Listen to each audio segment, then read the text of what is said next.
Well, thank you so much, David. I really appreciate you taking your time to be on Sensible Hippie podcast. Before we dive in this fascinating topic of flat Earth theory, I'd like to take a moment to learn more about you and your journey. Okay. Um, could you share with our listeners what initially sparked your interest with flat Earth? Well, just like every other flat earther, we all have the same story. It's we thought it was stupid. We ridiculed the people that even suggested that we look. We refused to look, and then when we decided to look, we didn't look with an open mind. We looked with a closed mind to disprove flat Earth, prove the globe, and get this crazy notion out of our friends' heads. And that's how you become a flat earther, because it's truly amazing how well we've been indoctrinated to believe the earth is a globe, and why.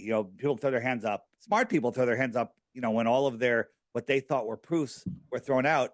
They say, why the lie? That's the best question. We're going to get to that by the end of the show. But my history was, I always questioned everything. One of my earliest memories, I was either in kindergarten or first grade. Teacher took us outside to show us what gravity was. He had a rope and a bucket of water, and he swung it around and said, that's gravity. And I said, but if the water is on the outside of the ball, how is that different? Don't you have to turn the bucket around? And he showed me the textbook and all these highlights in it, and all these different colors from all these different teachers, or maybe it was all him over years and years. He goes, this is how they taught me to teach it, and this is how I'm going to teach it. And that kind of just stuck with me my whole life. So I started questioning things early on. I was working in corporate America, and my buddy Tim and we were just talking about the Federal Reserve and the IRS and how all of that is just not what they tell us it is. And we started getting a bigger and bigger crowd following us at lunchtime, like, oh, Dave and Tim are here, and then one day he goes to me, he says, hey, Dave, we have an opportunity to do a podcast in New York City. And I was like, what's a podcast? I didn't even know what a podcast was. He's like, it's a recorded radio show. I'm like, okay, let's do it. And it was called Deep Inside the Rabbit Hole. We looked into many different conspiracies, the thing that happened in New York and Connecticut and Boston and everything else. And the third year, people started sending me flat earth stuff. And that's when I came up with the term ban for life. I ban you from ever commenting again on any of our social media because you're too stupid to even listen to our comedy truth podcast. And then I was forced to look by a good friend, Sophia Smallstorm, another researcher who I respect a lot. And as I said, I went in with a bad attitude to just disprove it. And for 2 weeks, I tried and tried and tried. And back then, that was 2014, 2015. YouTube would suggest, hey, you like this video? Well, so-and-so just uploaded this video. And here's another video. And they were just feeding us good information. Now, here's the thing. People say, where did you get your information from? YouTube? Well, YouTube's a platform that holds all kinds of truths and untruths and funny things and not funny things. It's just a platform.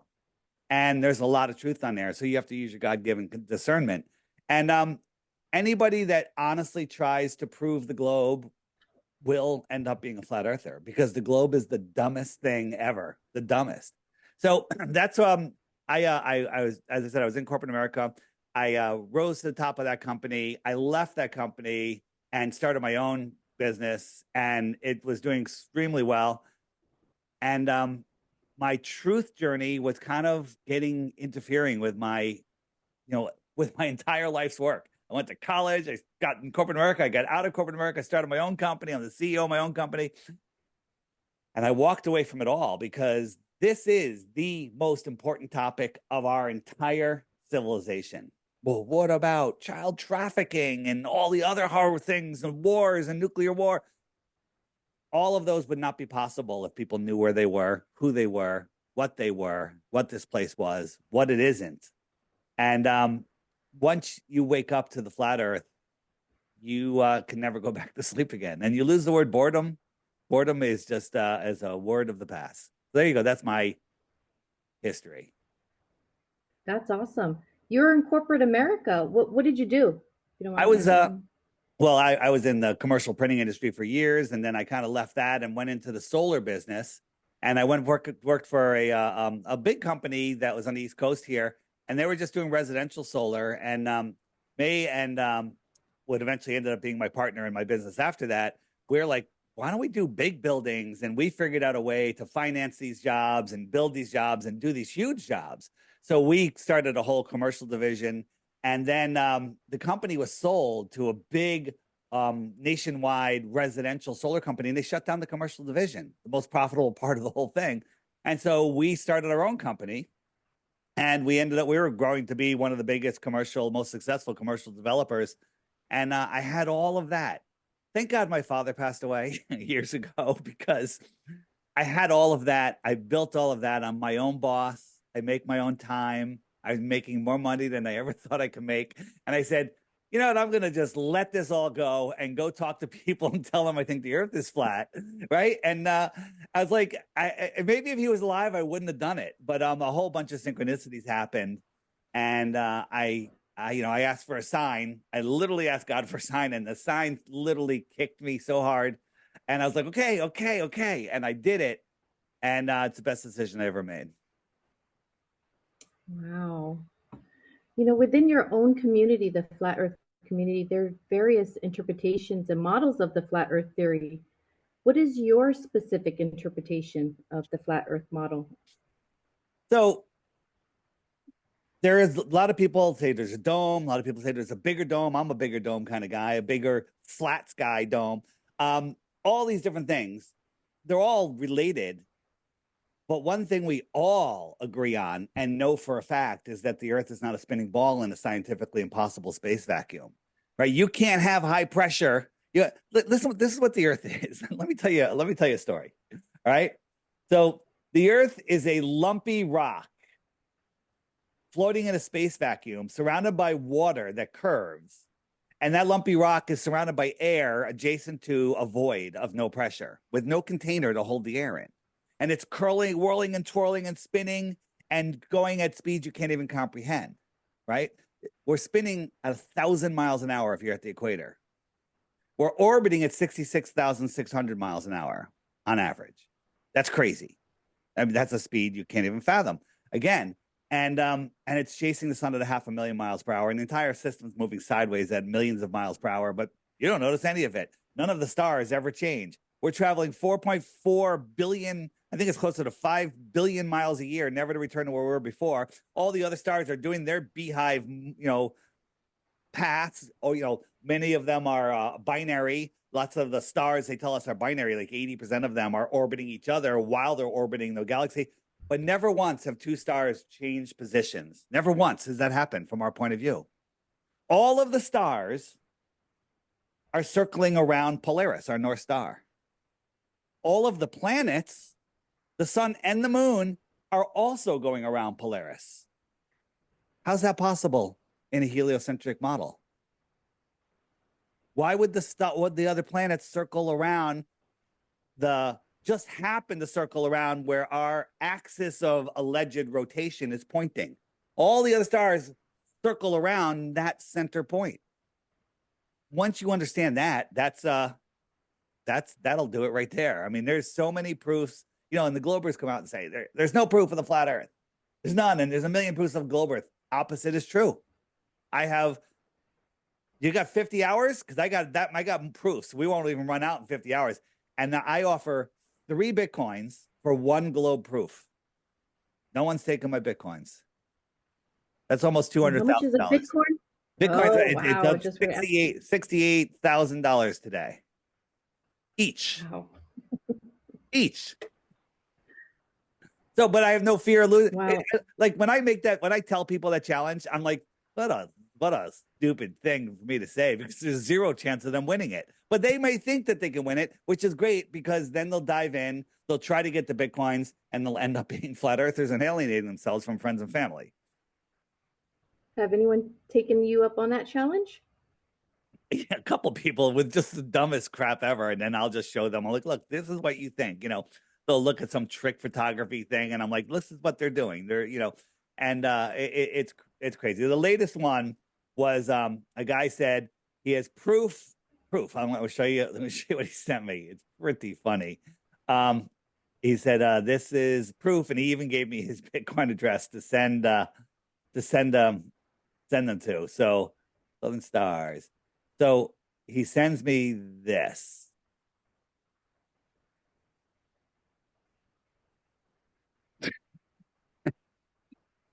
Right? This is the Earth spinning under the stars. And all this photographer did was got a telescope that has a one-axis rotation on it and on a computer, and says, all right, stay focused on that one star and keep it right in the center of the screen. And so the sky is moving, so the camera has the camera, the telescope has to move. And then from your reference frame, so this is literally the best one I've gotten in a long time. I mean, the best one is stupider than stupid, but so if the Earth did move like that, I think we'd all be sick. Think about the water, make you feel... right? I mean, spinning and whirling, twirling, moving at 1,000 miles an hour, and it's like, well, the argument people say is, well, on an airplane, you could drink a glass of water and go to the bathroom. Everyone is programmed to say that exact same thing. And I say, well, if you want to compare an airplane to the slowest motion of the Earth, just to spin, you have to double the speed of the airplane.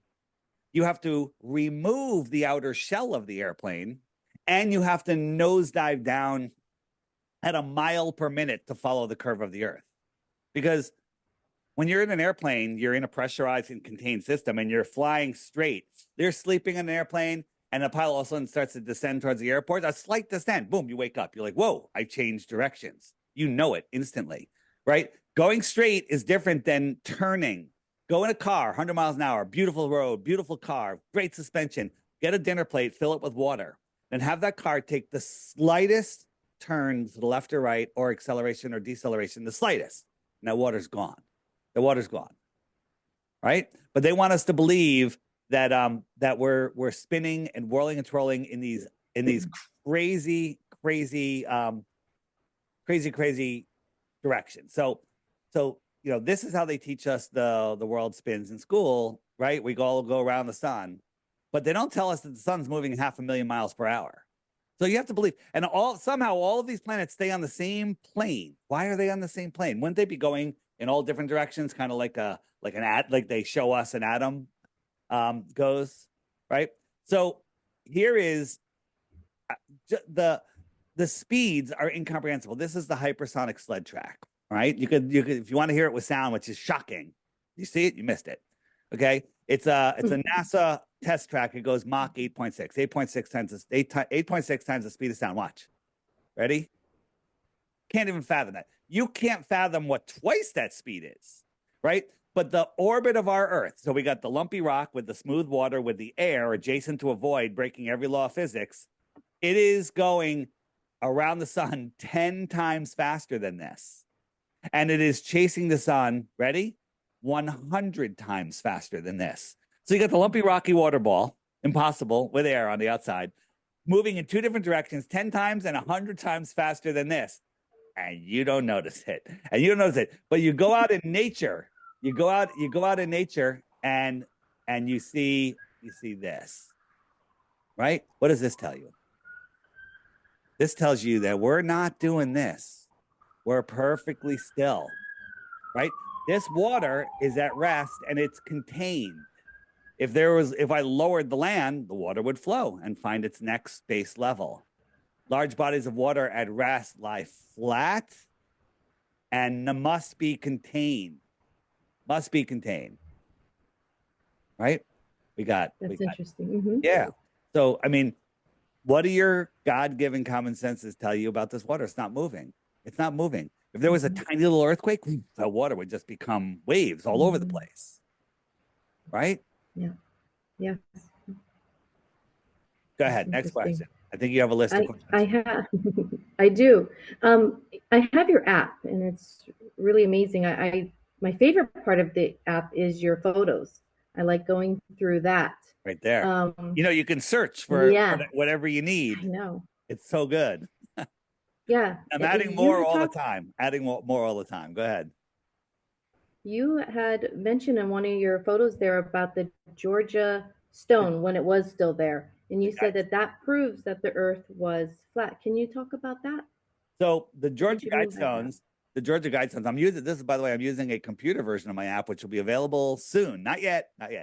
So the center stone had this little tiny hole. And when you look through it, right in the center of that hole is Polaris, our North Star. Any day, any night of the year, anytime, it's always there. Now, there's a shaft in the Great Pyramid of Giza that does the same thing. And we're like, that proves the Earth isn't wobbling like they tell us, because They built it whatever 2,000 years ago, and the globalists, the global apologists will say, well, they built it. It was pointing towards a different North Star then. It just happens to be pointing towards our new North Star. In 2,000 years, it'll be pointing towards another star. I'm like, oh, so we just happen to live in a time that is pointing towards a star. And the wobble is so slow, right? We're corkscrewing 4.5 billion miles a year, never to come back, traveling back and forth on each side of the sun every 6 months, 186 million miles. But Polaris never moves. Now, their answer is Polaris is so far away that movement is insignificant. Let's say you were looking at a tree on top of a mountain 20 miles away. And from your point of view at the distance, if you want to make it scaling, you're moving a fraction of a fraction of a fraction of a micromillimeter, and there would be no parallax. Cool story, bro, right? But you cannot see things that far, right? It just doesn't work that way. So what doesn't work for them is the Earth's axis is wobbling every 26,000 years. It makes the great cycle, right? And so every 76 years, it moves 1 degree. It doesn't sound like a lot, but 1 degree is 3 moon widths. You have 3 full moons. That's 1 degree in the sky. Well, this was built in 1981, and it was up for over 40 years. It's well over a half a degree. That star should have been well over a moon width out of the hole, but it wasn't. And we started verifying it and proving it and doing videos on it. And then guess what happened? Out of nowhere, boom, somebody blew it up. A terrorist blew it up. Right now, do you know anything about bombs? Every bomb, every type of bomb everywhere has a signature. They can figure out whose DNA is in it, where those explosives came from. Within 2 or 3 hours, the bulldozers were there, bulldozed the entire thing away, no investigation. I say that's because of what we did. But going about the wobble. You know about the Prague clock? The clock. This is the oldest clock in the world in Prague. It's the oldest clock in the world, and this is our zodiac, and it moves around 26,000 years. It takes to go around, right? So this clock is old. Prague is a very ancient city, and that's a whole nother rabbit hole to go down. But in Prague, if you want to change the railing on your rock wall, you have to go through a dozen committees, historical committees. Everything has to be approved, and most of the time they don't let you change anything, right? Yeah, they're very, very good, a historical society. But if you look right in here, this is a flat Earth map inside there. And just recently, they changed it to a globe with no approvals, nobody, no notification, no announcement. They just changed it to a globe. Wow. Let that sink in. Oh, yeah. When did that happen? Recently, like within the last couple of years, couple of months. I'm not even sure when it was, but it's recently. It's a globe now. Look how bad that is. That is pretty weird. We're going to show you a preponderance of evidence, right? Each one by itself is enough to prove that they're lying about the globe, but I can just go on and on and on. So there you go. Yeah, that's interesting. The way I found that on the app, I started typing in Prague, PR, and they just showed, boom, that shows up right there. So it's super easy for finding stuff. Got to find out why this image isn't loading. See what that is. Oh. I'll figure it out. Yeah, right. It's just nothing. It's just that. I'm curious about the firmament. What does that, or how does that play into flat Earth? Well, so if you look at it biblically, God separated the waters from the waters and created the firmament. Makes sense to me. You're saying it's still there. It's still there.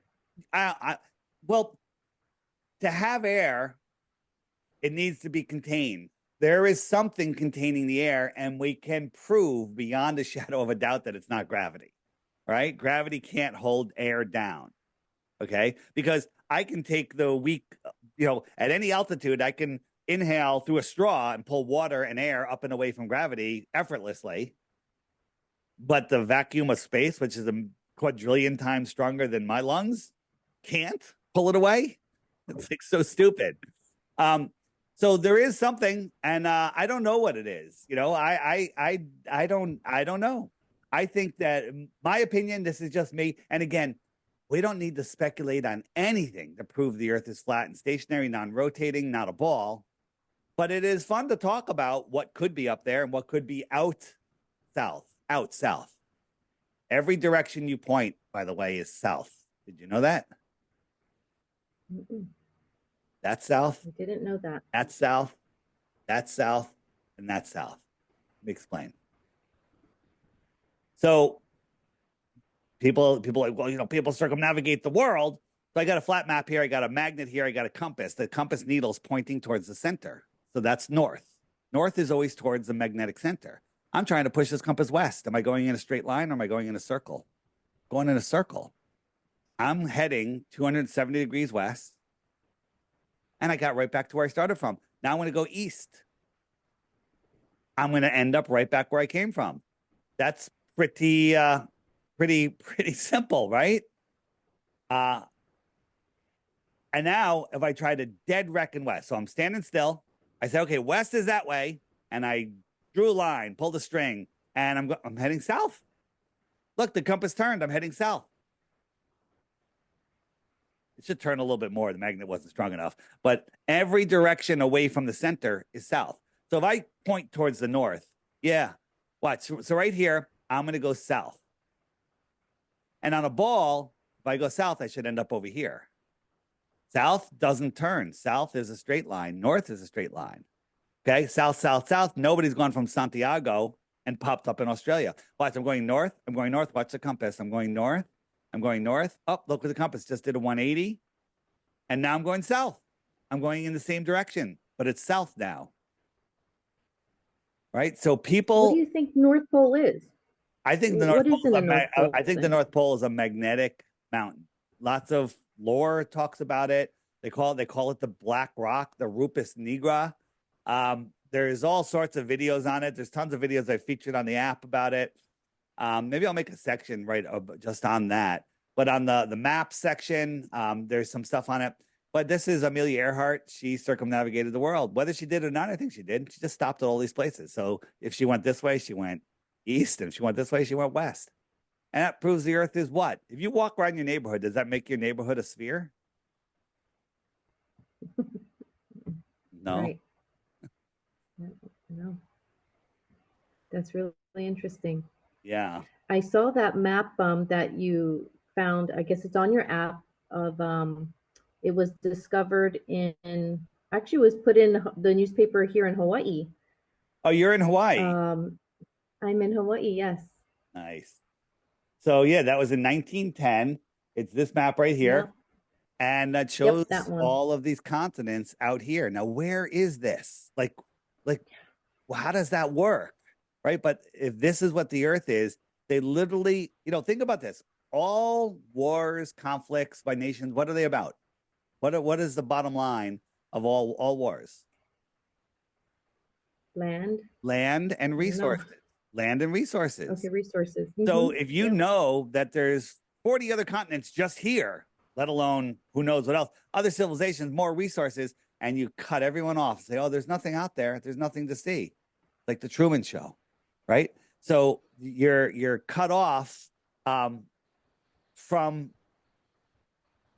seeing that. That's not that's why it matters. That's why it matters. Here's what they did. They cut out around here and they wrapped it around a sphere. And they say, you can go anywhere you want as long as you have a passport, right? But you can't explore this white area here. You can't explore. We'll take you. You want to go? We'll go from here to here. We'll take you to a little island here. Guess what the island name is? Rothschild Island or Deception Island? You can't make that up. And no one's independently allowed to explore out here. Nobody's gone from here to here. They go the other way. They go that way. They go around the long way. Why is that? Why is that? Because this isn't where we live, right? This isn't where we live. We live on a flat plane. It's So they wrapped it around. And think about this. So you have this circle. You could do this, get a circle map, cut it out, and you got the map. And then when you wrap it around a basketball, let's say, the bottom part is going to get all crumpled because there's all that extra area that has to fit around the bottom of the ball, right? Well, Yes. Mm-hmm. think about this. There's time zones, right? Time zones for a second. So in time zones, we can just do it right here. Time zones are on a ball.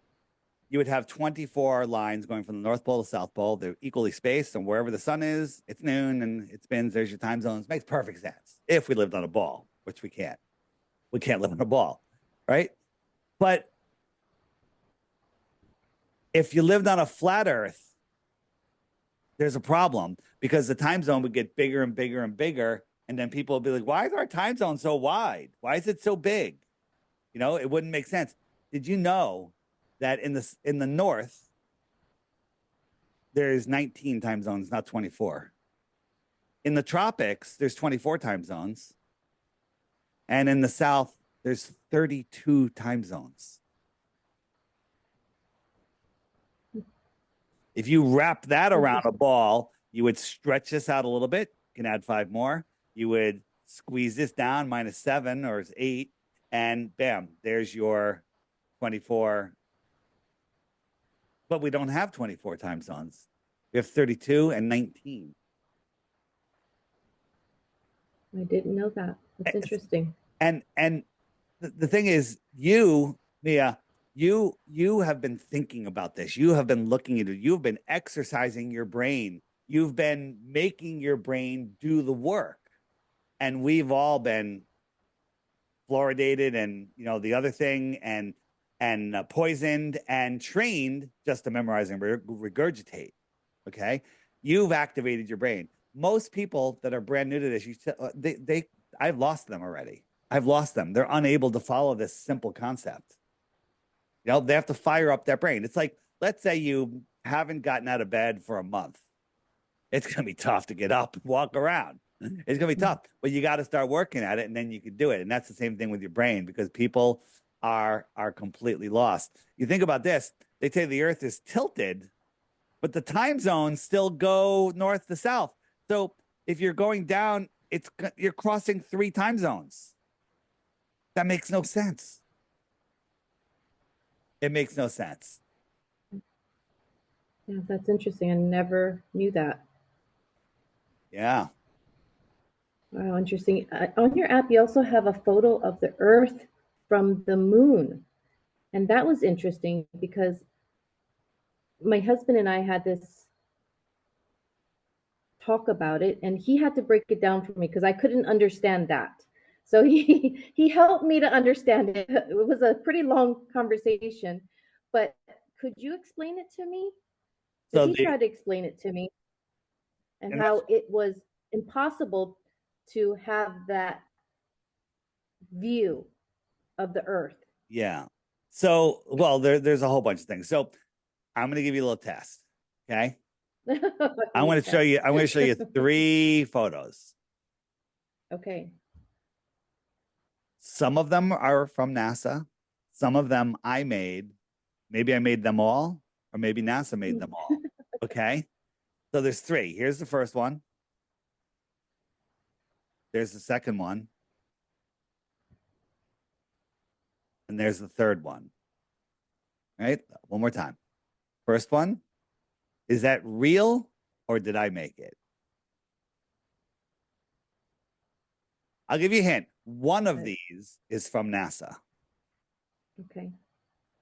Maybe that one's from NASA. I don't know. And that one. That looks so fake. Okay. And that one. That looks so fake too. Okay. They all do. The first one looks the best. Yeah, this one's from NASA. Of course. This one I made completely with a shot of the moon and an Earth. And this one I used NASA's moon and my Earth. So what I'm showing you here is if I can fake this, I don't get $80 million a day. Okay. I don't get $80 million a day, but I can fake it. You don't think NASA can fake it? Now, we've caught NASA lying a million times. You only need to catch them lying once, faking space, wires, green screens, all of that stuff just once, and you know that they're liars. And then why would you believe this nonsense? It took me literally 1 minute to take their photo, change it, make my own. Mine looks better. I think mine looks way better. This is my favorite one, right? That looks more realistic. That one looks that looks more realistic. True. That's what I said. I thought that was NASA's. Yeah, this is yours. I don't remember where I got this moonshot. This might be a picture that I took with my P1000. I turned it upside down. I blew it up. I'm not sure. That's the problem with this. NASA with their Mars photos and stuff. I've gotten so confused over time. Like, I keep making photos of Mars, and then I get them mixed up with. I don't know which one they made, and it could, even though I made it. Let me show you what I'm talking about. So Mars. So here is. All right. So let me just get this right. So here is this. This is a photo from NASA of Mars. Is it? Do you believe me? I might be lying. I believe you. I know. You believe me. You don't know it, but you're believing it. Why do you believe it? Does it look like something NASA would show us, or are you just trusting me? Don't trust me. I'm just trusting you. Don't trust me. All right. So this is actually a photo from NASA, right? Whoops. Wait a minute. Maybe it's not. Did I add that sky, or did I remove the sky and make a yellow sky and tell you it was from NASA? Wait a minute. It's the moon. It's the moon. Maybe it's from the moon. Right? Or maybe it's New York City, a construction site across from, across the river from New York City. Okay. The truth is, this is the original picture from NASA. In 3 minutes time, I was able to add a sky. I was able to blacken it, turn it black and white, add the moon buggy, and add a tractor in a construction site. So again, why would you believe the liars from NASA? I don't lie. NASA lies. Interesting. Yeah. Interesting. Yeah. And the moon lander, I like that one on your app, and it talks about how the moon lander was $50 million in 1972 compared to the stealth bomber, $34 million in 1964. And that photo of the moon lander, that is pretty rickety. It kind of looks like the homeless tents here in Hawaii. It does, doesn't it? It does. It really does. Wait, was it the moon lander? I don't see it on here. Was it It's on there somewhere. Yeah. Because you have two photos comparing the stealth and the moon lander side by side. Yeah. Well, why I'm looking for it, this is funny. Remember the Ocean Gate, the submarine that collapsed? Total nonsense. Total fake nonsense. Out of nowhere, 50 engineers come out and say, well, this is how it happened. But in 50 years, no engineers have come up and talked about this thing, because they can't. They absolutely, it's pretty funny. They absolutely can't. It's absolutely ridiculous. I have to figure out what I named that one on the app so I can look it up easier. Moonland. But I have it right here. It'll come up. Look at the homeless. One of the homeless. I know you can't really see it.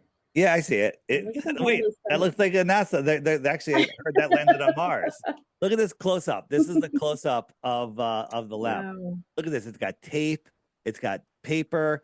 And the astronauts have been quoted saying, we had to put a mat on the floor because if we dropped something like a screwdriver, it would go through the floor, because the entire thing that only was the thickness of 3 sheets of Reynolds wrap. Wait a minute. How's that holding air? How could you even go in there? These guys are bumping into things all over the place. These little rockets. I mean, if you take the time and look at this thing, it is the dumbest thing ever. It's the dumbest thing ever. It's so dumb. That is. I can't. It is pretty interesting. Yeah.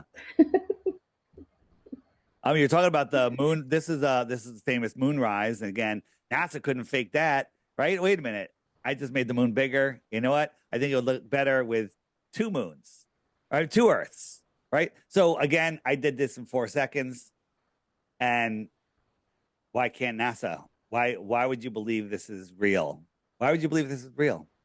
If the sun is up there shining down on the earth, how come it's not lighting up the moon? Because the moon, we see it so light, I can read by it. It casts my shadow on the ground.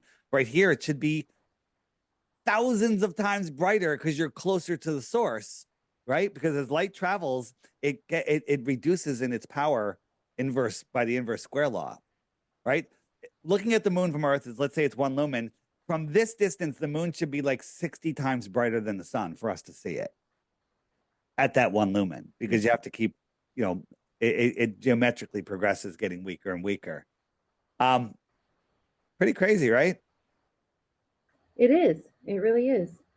Isn't I heard somewhere, I can't remember which video it was, something about the moon's light, their temperature when you measure it, it's colder. Is that Correct. true? Correct. The moonlight is measurably colder. Now, there's a million ways to do that experiment and get it wrong. Literally get it false positive, right? You can, people put like a piece of cardboard over the ground. Well, that's insulating the ground. But if you do it with moonlight shining on the same surface and there's the same amount of airflow and everything, it's measurably 6, 7, 8, 9, 10 degrees colder. So that's weird. That's weird. And the trolls came out. There's no such thing as cold light. Then literally the next day, Cody's Action Lab, a non-flat Earth science channel, came out with showing us what a cold laser was, where you could freeze things with a laser. Right. So yes, there's a thing. There is a cold light. There is the opposite of a hot light. That's interesting. Yeah. It really is. And Neil deGrasse Tyson, he said, I mean, he himself said that there is no curve at 62 miles up. You cannot see the curve. He said that. I saw that on your video or your guys' movie, Level Up. I watched that. The next level, the third level one. with me, level with me. I mean, level with me. Yeah, the third one. Yeah, I mean, if you look at here, if this is, this what always gets me is this is from 127,000 feet. Okay, at 127,000 feet, the Earth is white because there's so much atmosphere you're looking through. It's white. But when NASA shows you photos from space, it's these vivid colors, these blues and greens, and like, no, like you're not going to go farther away, and then the color is going to get stronger. It's going to get weaker, right? This is what Earth looks like from high altitudes, and this is how high the sun is, right? The sun is very close. I don't, that's a whole nother show to get into what the sun is and how we see the sun, but. Yeah, that's really interesting. So what about dark night satellite? What are your thoughts on that? I don't think it's a thing. Now, but hang on, let me back out of that. Satellites are not falling around the Earth. The description of an orbit is this. On my globe with me. It's still falling, but it's going so fast that the Earth's curve drops away at the same rate as it's moving forward. The International Space Station is in gravity, but it's moving 17,500 miles an hour. And at that speed, every mile it drops, there's a mile of Earth drop. And so it's just perpetually falling around. If it was falling around the Earth like that with no friction, no air, it would be speeding up. Because when things fall, they increase their speed. But it's not, because it's going the same speed. So there's lots of NASA has put up tens of thousands of balloon satellites. We've seen proof of that. And there's actually now some research going on into quantum locking, and if you get up high enough to the ether, it's like 72 miles, you might be able to lock something up there.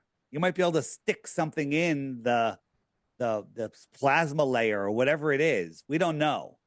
But it's testable that you could do that, but we can't confirm that because we don't have access to any of that. So the Dark Knight satellite, that supposedly is a very old satellite that they think is not even from humans. Yeah, and I people think. From Have you ever Earth, seen it yourself? No, just on the shows. Right. I don't Um, think it exists. I don't think it exists. I don't think it because exists. they say with that satellite that goes from north to south, right? Instead of east to west, which everything usually goes. East and west That's is the only one that well, goes. so I know it's not real because if it went from north to south, from north to south, it would never go back to north again unless it turned around because it's not going to go around. So the Dark Knight satellite, cool story, bro. There's no proof that it exists. There's no proof whatsoever. There, I think that they can now stick some things up there and in certain ways, but you know, the real satellites are airplanes. Airplanes have all of the communication equipment. They have all of the power. They're constantly landing at airports and can be serviced anytime they need, something needs to be fixed.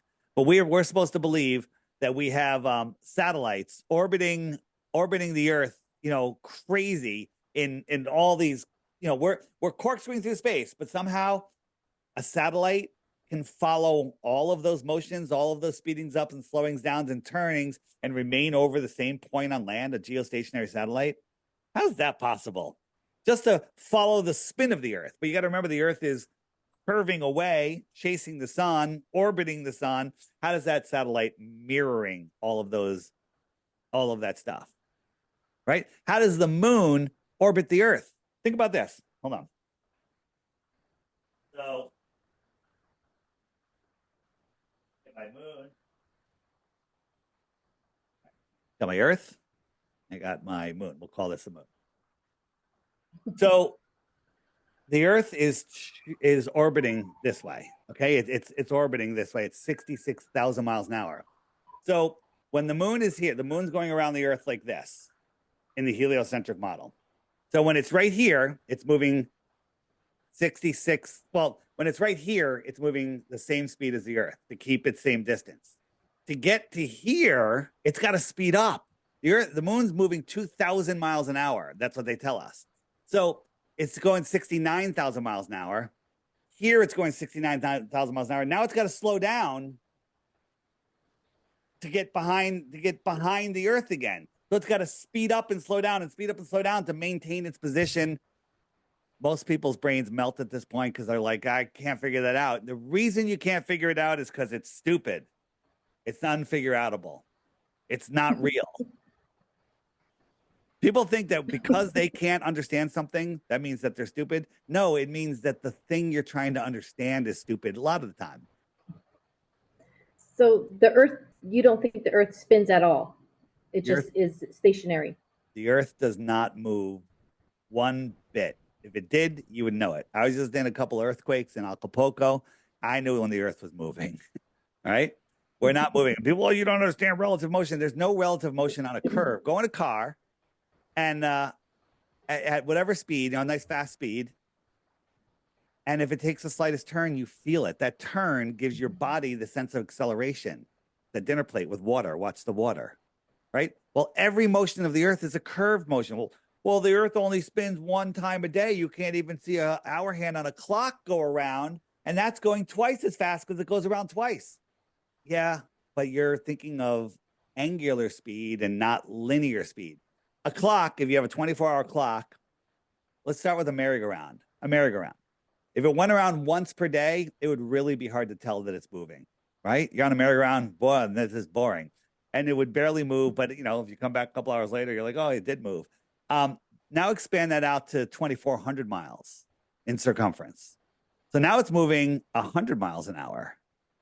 I think you'd notice that. Now expand it to 24,000 miles, the size of the Earth. Now it's going 1,000 miles an hour, and it's going off your trajectory at a mile a minute. A mile sideways. You don't think you're going to feel that? We can prove that you'll feel that. If that's the truth, would the center be spinning really fast, like the North Pole?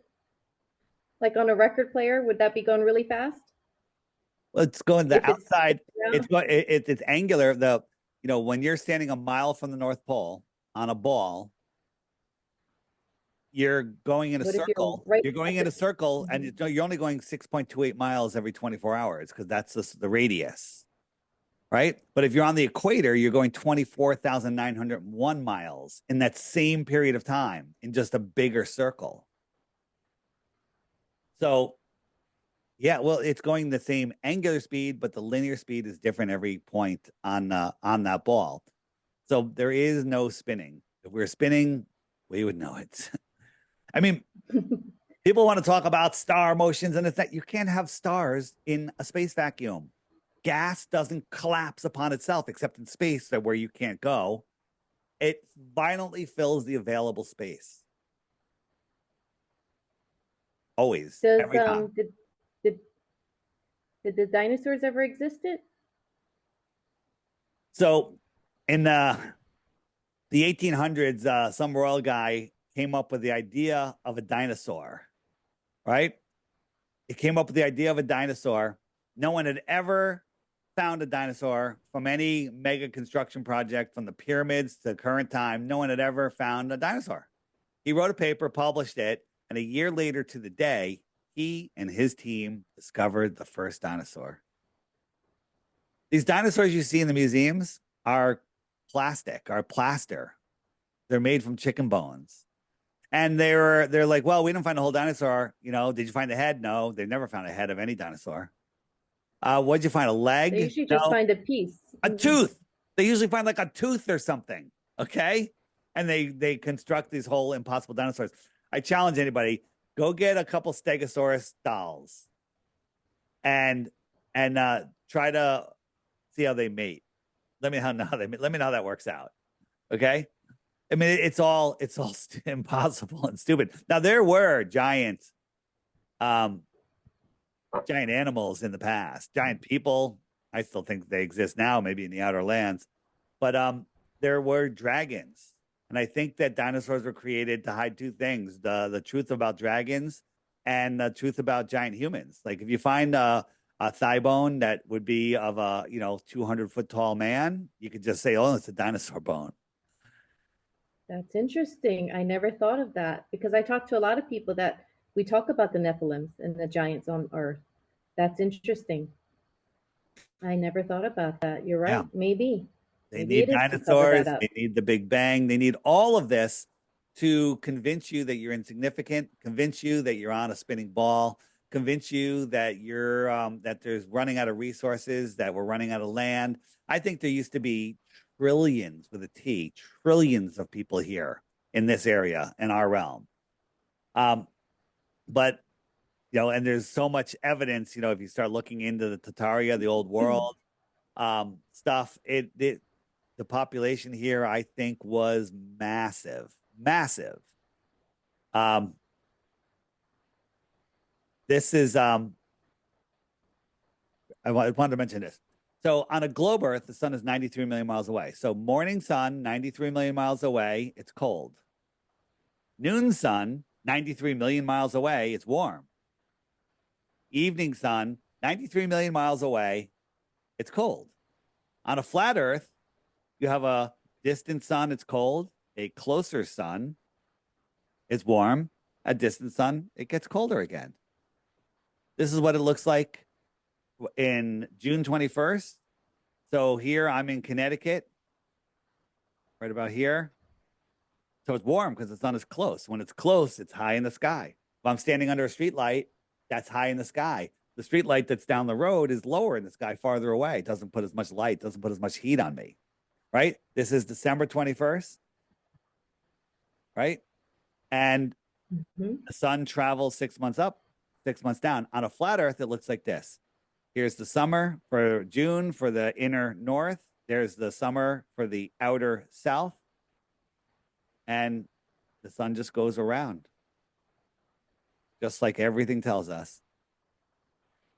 Interesting. What do you think is at the edge of the Earth? If you ever got to the edge, what is at the edge of the Earth? I think there's more land. I think Is there ever, does it ever stop and eventually there's nothing? so. Again, anything beyond the shoreline, about 6 degrees south, where we're allowed to independently explore, is speculation.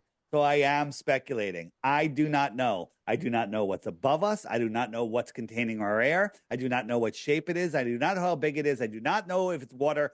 I think it's water. I think it turns solid from all the information I've grabbed, but I have no proof. But there's something containing our air. So we live here in the Antarctic basin. This is the shoreline of our world. Antarctica is the highest land on Earth. You need high land to contain the water. Perfect. It works perfectly. Antarctica could be bigger than all of the continents and oceans combined. Or it could be thinner. We don't know because we're not allowed to explore out south, out south, out south. No one's allowed to go out here. Well, why would you want to go out there? It's cold. There's nothing there. That's what they tell us. But there's different reports saying that different things are true, right? So what if the Earth is like this? We live here. This is Antarctica. Maybe it's 1,000 miles.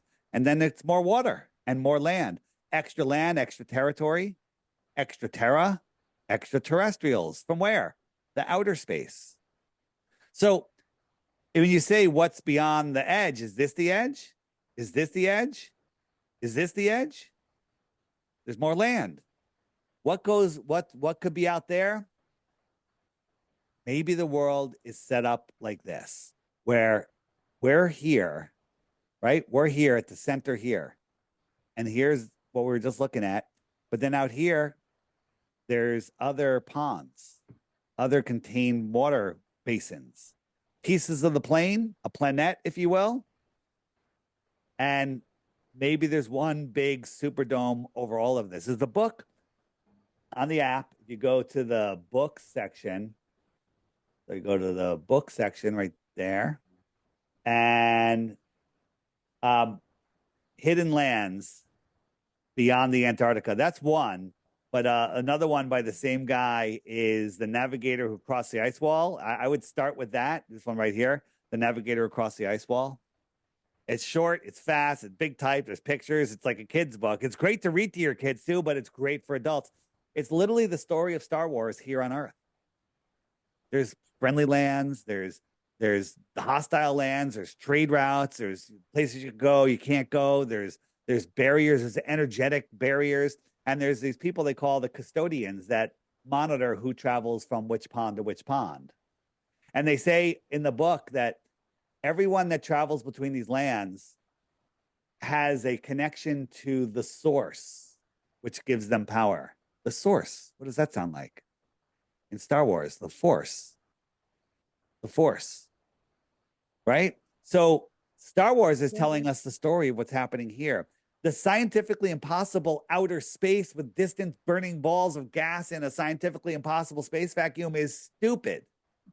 Here on Earth, on the dielectric plane that we live on, whether this is it and just Antarctica is the end and we're not allowed past there and nobody knows, or if there's more, I think there's more land.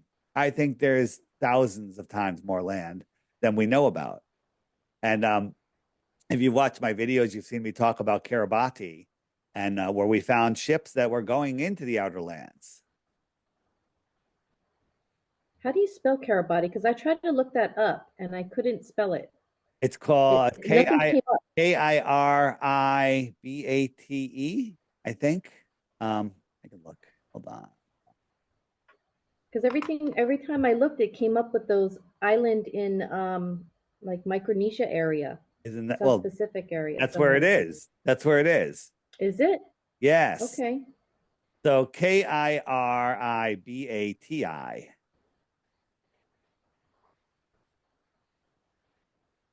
Yeah. And is this a man-made land? So no, I don't think so. I don't think so. You know what?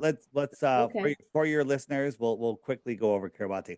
Now you can go on ship tracking, cruise ship tracking, any big cargo ship, they're all tracked and you can look them up. They're all here and you can click on them and get all the information you want about them.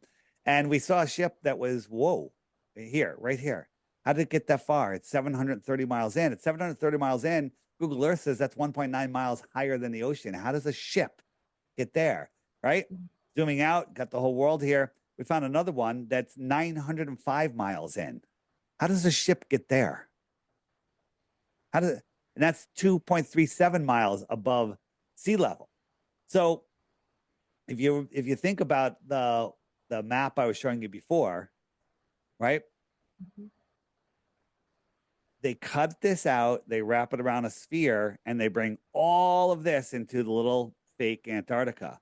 So if a ship is going out, maybe it's going out like this. Maybe it's going out like this. And if you wrap this around a ball, this is going to be in the middle of Antarctica, right? So here is Yeah. here is where it is. It's out here in the South Pacific. I put a pin on it because it's literally a little tiny sandbar.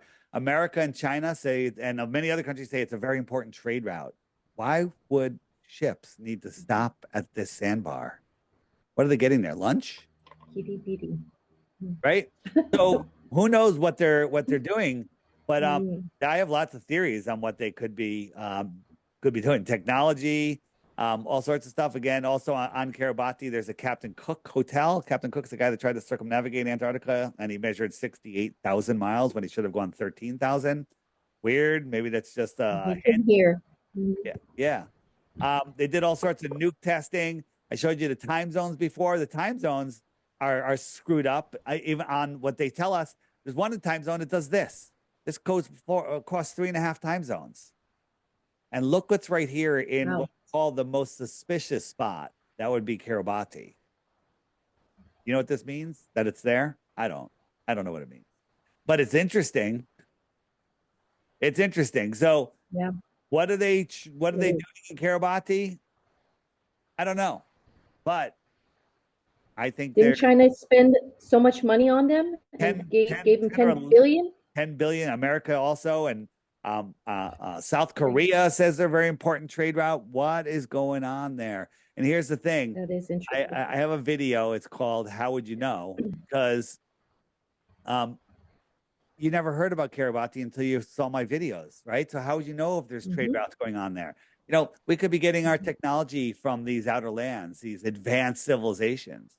We think we're at the top of the pyramid of intelligence. We're literally in the middle of the movie Idiocracy. Interesting. Yeah. I really, really enjoyed this conversation with you. And I know it's an hour, and I don't want to take up more of your time because we put 1 hour slot in. Yeah. Let But me wow, this let is me tell you. amazing. Yeah, here's the thing.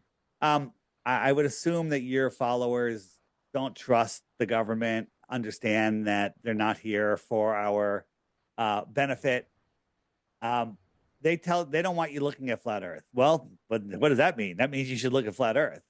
And they're hiding all the good videos. You Google flat Earth, you're literally going to give up. You're just going to go, "Wow, flat Earth is stupid," because they're going to feed you stuff in authoritative voices and English accents and all sorts of stuff to make you think that these people know what they're talking about. They're literally paid or possessed. Doesn't make a difference, and they're feeding you crap information. On my website, flatearthdave.com, I have this cool app, which you love. It's great. Do you have a? Did you fill out the profile? I mean, the friend finder referral. Do you have a referral code? No, I don't think So, I did. so do you have your app right there I with think you? Do you have your app right I there with do. you?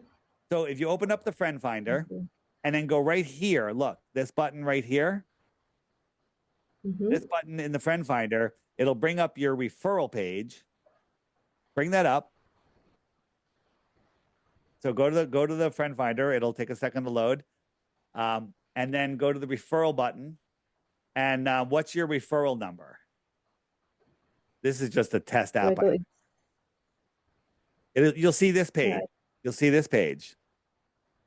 Let me I see. see. And wait, hold on. I see it. You're on that page. Yes.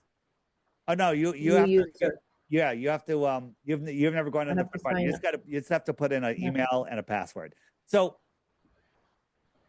what I was going to say is, when you talk to somebody about flat Earth and show them the app, if you ever showed anyone the app, they go, "Oh, that's so cool.